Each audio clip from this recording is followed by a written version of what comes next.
Masak kuah ditambahkan kecap. Kecap mahal dari kota Papua. Sepatah kata akan saya ucap. Semoga berguna buat hadirin semua.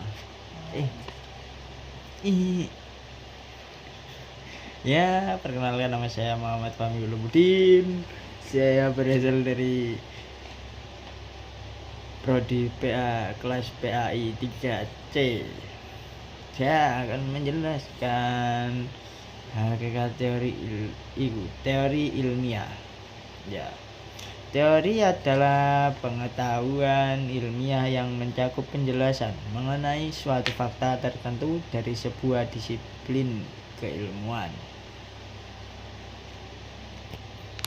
Ya, pengertiannya, teori ilmiah pada dasarnya merupakan alat konseptual yang menjelaskan hubungan antara satu fakta dengan fakta lain, berfungsi sebagai jembatan yang menghubungkan fakta awal, yakni pengamatan terhadap gejala yang tampak, dengan fakta akhir, yaitu kesimpulan atau generalisasi yang telah dibuktikan. Dengan demikian, teori ilmiah bukan sekedar kumpulan data, tetapi rangkaian penjelasan sistematis yang memberi makna pada data tersebut. Hakikat teori ilmiah dibagi menjadi dua, rasional dan empiris. Ya, saya akan jelaskan rasional. Disusun secara logis, konsisten, dan sistematis. Artinya setiap bagian dari teori harus memiliki hubungan sebab akibat yang dapat dijelaskan secara masuk akal. Rasionalitas membuat teori dapat dipahami dan diuji secara intelektual.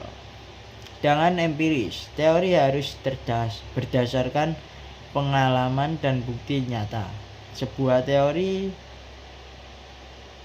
betapapun logisnya, tidak akan diakui ilmiah jika tidak dapat dibuktikan secara empiris melalui pengamatan, eksperimen, atau data yang terukur.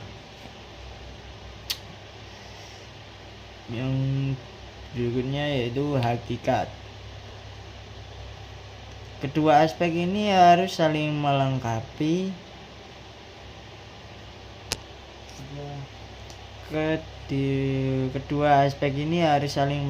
Rasionalitas memberikan struktur berpikir yang teratur, sedangkan empirisitas memberikan dasar aktual yang dapat diuji. Tanpa keduanya, teori kehilangan sifat ilmiahnya.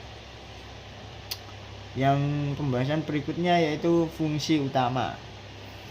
Fungsi utama dibagi menjadi dua bagian.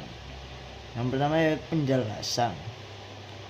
Memberikan penjelasan kausal, penyebab terhadap suatu fenomena melalui penalaran logis dan data empiris. Teori mengungkapkan hubungan sebab akibat, kausalitas antara satu variabel dengan variabel lainnya.